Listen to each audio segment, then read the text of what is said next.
कि जो सनातन धर्म से संबंध रखने वाले जो भी व्यक्ति हैं वो या तो रामचरितमानस का पाठ करते हैं, सुंदरकांड का पाठ करते हैं या दुर्गा सप्तशती का पाठ करते हैं।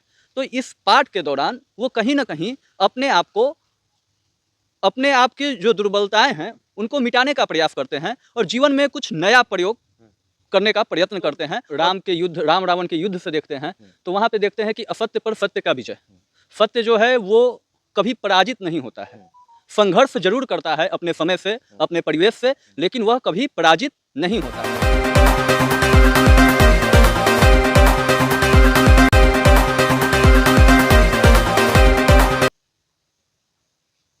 हिंदुस्तान में दुर्गा पूजा का पर्व शुरुआत हो चुका है और आज दुर्गा पूजा का जो है कि छठा दिन है। आज छठा दिन है। नमस्कार, मैं अभिषेक और आप देखना शुरू कर चुके हैं आपका अपना चैनल बीकेएम खबर। देखिए, जब कोई बड़ा त्यौहार होता है तो कुछ ना कुछ जो है कि हमारे पुरानी इतिहास को लाता है और कुछ जो होती है उस त्यौहार के साथ जो है कि नई चीज़ें जुड़ती जाती है और पुराना जो इतिहास होता है वो कहीं ना कहीं छूटता चला जाता है। इस चीज़ों पे हम बात करेंगे और बात करने के लिए हमारे साथ विक्रम से युवा कवि कुमार मंगलम जी हैं। बिल्कुल जो है कि आप देख सकते हैं, अब हम इन्हीं से जानेंगे कि आखिरकार आजकल के युवा जो हैं ये युवा हैं और इनसे हम ये सारे सवाल करेंगे कि आजकल के युवा आखिरकार जो है कि ये हमारे त्यौहार को कैसे देखते हैं और क्या कुछ है, कैसे देखते हैं। दुर्गा पूजा है, दुर्गा पूजा में आप राम को कहाँ ढूंढते हैं, कैसे ढूंढते हैं? देखिए, जो दशहरा जो पर्व है तो ऐसे तो हम लोग राम रावण के युद्ध से देखते हैं तो वहाँ पे देखते हैं कि असत्य पर सत्य का विजय। सत्य जो है वो कभी पराजित नहीं होता है, संघर्ष जरूर करता है अपने समय से, अपने परिवेश से, लेकिन वह कभी पराजित नहीं होता है। और दूसरा, नवरात्र देखा जाए तो नवरात्र और इस समय जो यह 9 दिन जो समय है, इस अंतराल में प्रायः हम देखते हैं कि जो सनातन धर्म से संबंध रखने वाले जो भी व्यक्ति हैं वो या तो रामचरितमानस का पाठ करते हैं, सुंदरकांड का पाठ करते हैं या दुर्गा सप्तशती का पाठ करते हैं। तो इस पाठ के दौरान वो कहीं ना कहीं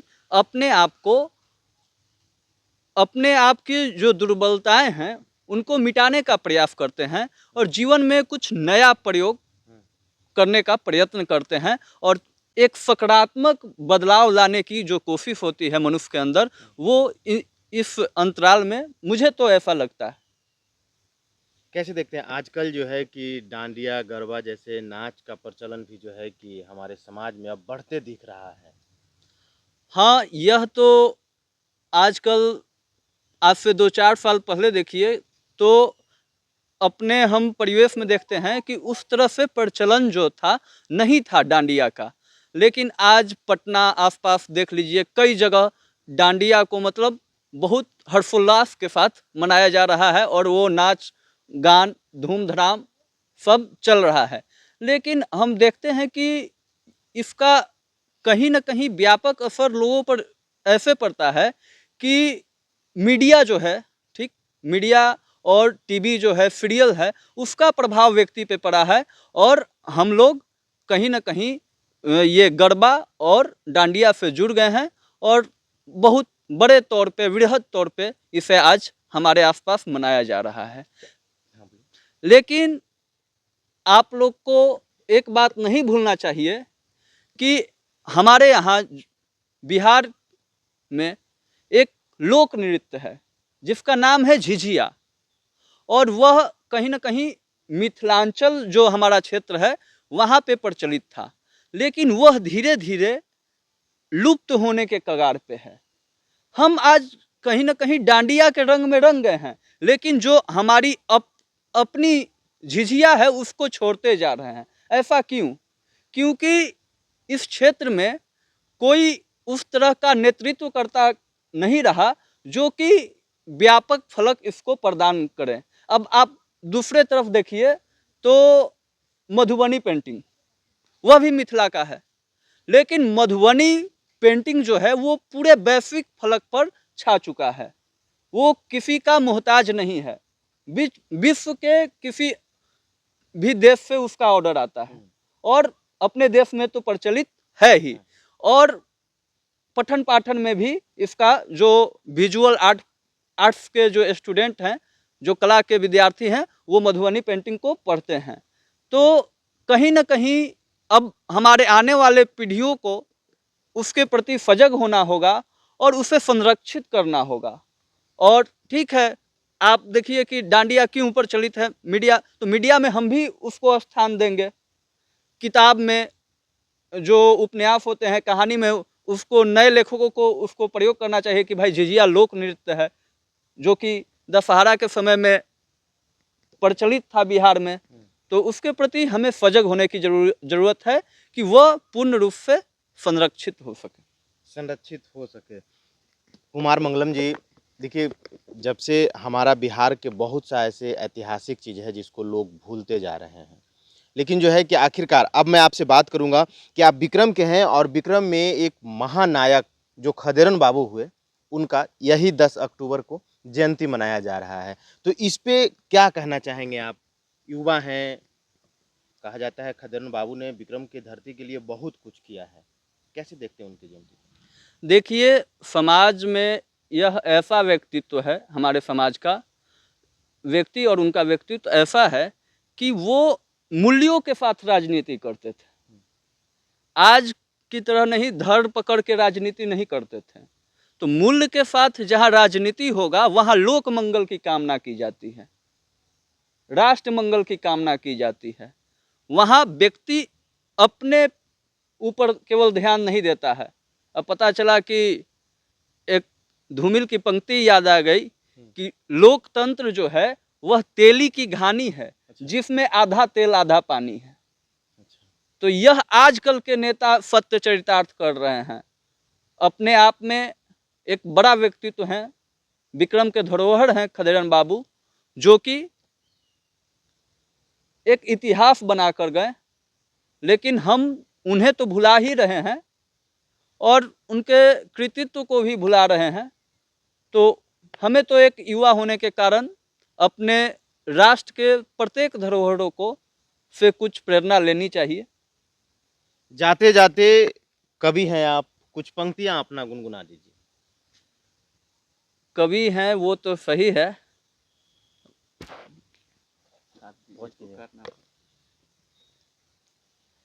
कुमार मंगलम जी, मेला लगता है दशहरा और दुर्गा पूजा में, जो है कि भव्य तरीका से हर जगहों पे मेला लगता है, मेला को कैसे देखते हैं? देखिए, मेला बहुत व्यापक तौर पे लगता है दशहरा के समय में, लेकिन हम आने वाले वर्षों में देखे हैं कि मेला में भी एक रूपांतरण दिखाई देता है। आज हम लोग बहुत कम संख्या में मेला में अगर जाते हैं तो हुड़दंगई करने के लिए जाते हैं। एक ऐसा वर्ग भी है, ऐसा नहीं है कि सब लोग हुड़दंगई करने जाए। आज मेला भी फैशन से जो है वो ढक गया है। अब पहले की तरह न उमंग है न उल्लास है। आज लोग आधुनिक सुविधाओं से लैस क्या करते हैं कि घर में बैठकर ही आपको शुभकामनाएं व्हाट्सएप पे देंगे। आज लोग मिलना जुलना बंद कर दिए हैं और तो इसका असर कहीं ना कहीं मेला पर भी दिखाई देता है। मेला जो है वो सीमित हो गया है। अब देखिए, पहले विक्रम का, अगर विक्रम क्षेत्र को देखा जाए तो विक्रम में मेला लगता था तो लोग गांव से कहाँ जाते थे, विक्रम जाते थे। लेकिन अब जो सुविधाएं अधिक हो गए हैं तो यहाँ जो मेला जो है, यहाँ का मेला फीका हो गया है और लोग कहाँ जाने लगे हैं, पटना जाने लगे हैं। कुछ लोग जो बड़े बड़े मंदिर हैं जैसे वैष्णो देवी, जहाँ भी शक्तिपीठ है वहाँ जाना पसंद करते हैं। तो गांव और प्रखंड के स्तर पर जो मेला है वहाँ वह उसमें कहीं ना कहीं वो उसका जो क्षेत्र है, जो पैमाना है, वह सिकुड़ा है। कलयुग में राम को कैसे ढूंढिएगा, कैसे ढूंढते हैं आप? कलयुग में राम, ये बहुत बड़ा प्रश्न है। लेकिन हमें याद आते हैं जब मध्यकाल में कबीर जैसे निर्गुण संत हुए, जो आलोचना की दृष्टि से जनता पर प्रहार करते हैं कि आपने राम नाम के मर्म को ही नहीं जाना।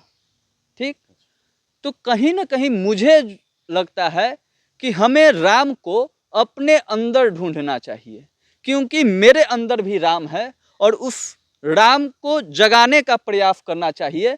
क्योंकि हमारे वातावरण में रावण तो असंख्य हो गए हैं, लेकिन राम को निखारना होगा और व्यक्ति के अंदर वह राम स्थापित हैं और हमें चाहिए कि उस राम को निखार कर लोक मंगल और राष्ट्र मंगल की भावना में आगे लाएं, जिससे पूरे समाज का, देश का हित हो सके। हित हो सके। अपने कविता के माध्यम से कुछ कहिए इस दशहरा पे। मैं अपनी कविता जो कि राम शीर्षक से है उसे सुना रहा हूँ। हे राम, सच सच बतलाना, विजय तुम्हारी हुई, संघर्ष केवल तुम्हारा रहा, दुख सिर्फ तुम सहे, नहीं नहीं, जीत तो सत्य की हुई, फिर अधर्मी मारा गया, संशय डेरा डाले रहा, संघर्ष हर उस जीव का जिसने मेरे सिए को सिया ही समझा, और टकराता रहा रावण के बलिष्ठ चट्टानों से, बलिष्ठ चट्टानों से, पर दुख उर्मिला की, धैर्य लक्ष्मण का, वीरता हनुमत का, साहस अंगद का, सुझाव जामवंत का, प्रतीक्षा अयोध्या का, और जीत कण कण में विराजे तुलसी के राम का, तुलसी के राम का। जय हिंद, जय महामना। ये तो आप लोगों ने सुना कि हमारे साथ कुमार मंगलम जो कि युवा कवि हैं, अपने शब्दों से जो है कि लगातार बने रहते हैं। फिलहाल के लिए इतना ही। आप क्या सोचते हैं अपनी प्रतिक्रिया कमेंट बॉक्स में जरूर दें। धन्यवाद।